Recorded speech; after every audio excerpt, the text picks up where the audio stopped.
മുഖ്യമന്ത്രി പദത്തെ ചൊല്ലിയുള്ള ഊഹാപോഹങ്ങൾക്കും അഭ്യൂഹങ്ങൾക്കും പുതിയ മാനം നൽകിക്കൊണ്ട് DK ശിവകുമാർ തന്നെ അടുത്ത മുഖ്യമന്ത്രിയാകുമെന്ന് ഉറപ്പിച്ച പ്രസ്താവനയുമായി രംഗത്തെത്തിയിരിക്കുകയാണ് കോൺഗ്രസ് MLA HA ഇഖ്ബാൽ ഹുസൈൻ. നിലവിലെ മുഖ്യമന്ത്രിയായ സിദ്ധാരാമയ്യയുടെ തുടർച്ചയെക്കുറിച്ചുള്ള ചർച്ചകൾക്കിടയിലാണ് ഹൈക്കമാൻഡിന്റെ തീരുമാനത്തിന് മുൻപേ തന്നെ ശിവകുമാറിന് അനുകൂലമായി ഇഖ്ബാൽ ഹുസൈൻ പരസ്യ നിലപാടെടുത്തത്.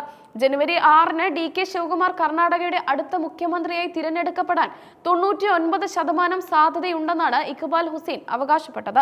സിദ്ധാരാമയ്യല്ല, മറിച്ച് KPCC അധ്യക്ഷൻ കൂടിയായ ശിവകുമാറാണ് മുഖ്യമന്ത്രി പദത്തിലേക്ക് വരികയെന്ന് അദ്ദേഹം മാധ്യമങ്ങളോട് പറഞ്ഞു. ഈ പ്രസ്താവന കോൺഗ്രസ് രാഷ്ട്രീയത്തിൽ പുതിയ ചലനങ്ങൾ സൃഷ്ടിച്ചിരിക്കുകയാണ്. ശിവകുമാറിന് തന്നെ മുഖ്യമന്ത്രി സ്ഥാനം നൽകണമെന്ന് ഇഖ്ബാൽ ഹുസൈൻ ശക്തമായി ആവശ്യപ്പെട്ടതായി റിപ്പോർട്ടുകളുണ്ട്. മുഖ്യമന്ത്രിയെ തിരഞ്ഞെടുക്കുന്ന ദിവസം നിങ്ങൾ നോക്കിയിരുന്നോളൂ. DK ശിവകുമാർ തിരഞ്ഞെടുക്കപ്പെടാൻ 99% സാധ്യതയുണ്ട്. അദ്ദേഹം ആത്മവിശ്വാസം പ്രകടിപ്പിച്ചു. പാർട്ടിയിലെ പല നേതാക്കൾക്കും അണികൾക്കും ഇടയിലുള്ള ആഗ്രഹം കൂടിയാണ് ഈ പ്രസ്താവനയിലൂടെ പുറത്തു വന്നതെന്നും വിലയിരുത്തപ്പെടുന്നു. മുഖ്യമന്ത്രി പദത്തെ ചൊല്ലി കോൺഗ്രസ് സംസ്ഥാന ഘടകത്തിൽ നിലനിൽക്കുന്ന വിഭാഗീയതയെക്കുറിച്ചുള്ള ചർച്ചകൾക്ക് ഈ പ്രസ്താവന കൂടുതൽ ആക്കം കൂട്ടിയിരിക്കുകയാണ്. സിദ്ധാരാമയ്യയുടെ പക്ഷക്കാരും ശിവകുമാറിന്റെ പക്ഷക്കാരും തമ്മിൽ അധികാര കേന്ദ്രീകരണത്തിനായി നടത്തുന്ന നീക്കങ്ങളുടെ ഭാഗമായാണ് ഈ പ്രസ്താവനയെ രാഷ്ട്രീയ നിരീക്ഷകർ കാണുന്നത്. മുഖ്യമന്ത്രി തിരഞ്ഞെടുപ്പ് നടക്കുമെന്ന് പറയപ്പെടുന്ന തീയതിയെക്കുറിച്ച് ഇഖ്ബാൽ ഹുസൈൻ ചില വ്യക്തതകൾ നൽകി. ജനുവരി 6 എന്നത് ഉറപ്പുള്ള തീയതിയല്ല, ഞാൻ വെറുതെ ഒരു തീയതി പറഞ്ഞതാണ്. മുഖ്യമന്ത്രി തിരഞ്ഞെടുപ്പ് നടക്കുക അന്നാണ് എന്ന് എല്ലാവരും പറയുന്നു. ജനുവരി 6-നോ 9-നോ തിരഞ്ഞെടുപ്പ് നടക്കാം, ഇഖ്ബാൽ ഹുസൈൻ വ്യക്തമാക്കി. തീയതിയിലെ അവ്യക്തത നിലനിൽക്കുമ്പോഴും DK ശിവകുമാറിനെ മുഖ്യമന്ത്രിയാക്കണമെന്ന തന്നെ താല്പര്യവും ആവശ്യവും പരസ്യമായി തന്നെ അറിയിക്കുകയായിരുന്നു അദ്ദേഹം. മുഖ്യമന്ത്രി പദവി ലഭിക്കാൻ DK ശിവകുമാറിന് എല്ലാ അർഹതയും ഉണ്ടെന്നും നിലവിലെ രാഷ്ട്രീയ സാഹചര്യത്തിൽ അദ്ദേഹത്തിന്റെ നേതൃത്വം അനിവാര്യമാണെന്നും ഇഖ്ബാൽ ഹുസൈൻ കൂട്ടിച്ചേർത്തു. കഴിഞ്ഞ നിയമസഭാ തിരഞ്ഞെടുപ്പിൽ കോൺഗ്രസ് വൻ വിജയം നേടിയതിന് പിന്നാലെ മുഖ്യമന്ത്രി പദത്തെ ചൊല്ലി സിദ്ധാരാമയ്യയും DK ശിവകുമാറും തമ്മിൽ കടുത്ത വടംവലി നടന്നിരുന്നു. ഒടുവിൽ ഹൈക്കമാൻഡ് ഇടപെട്ട് ഇരുവർക്കും തുല്യമായി അധികാരം പങ്കുവെക്കുന്ന പങ്കുവെക്കൽ കരാർ ഉണ്ടാക്കിയതായാണ് റിപ്പോർട്ടുകൾ.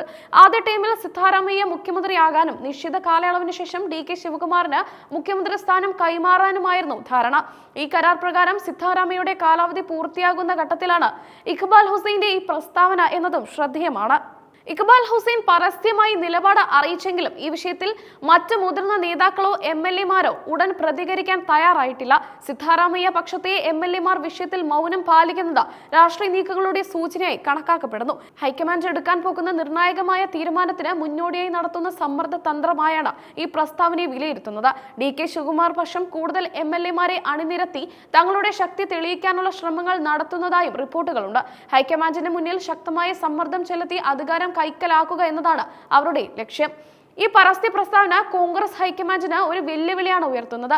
നിലവിലെ മുഖ്യമന്ത്രി തള്ളി പറഞ്ഞുകൊണ്ടുള്ള ഒരു MLA-യുടെ പ്രസ്താവന പാർട്ടിയിലെ അച്ചടക്കമില്ലായ്മയായി വ്യാഖ്യാനിക്കപ്പെടാൻ സാധ്യതയുണ്ട്. എന്നാൽ ശിവകുമാർ പക്ഷത്തിന്റെ ശക്തമായ ആവശ്യത്തെ അവഗണിക്കാൻ ഹൈക്കമാൻഡിന് കഴിയില്ല.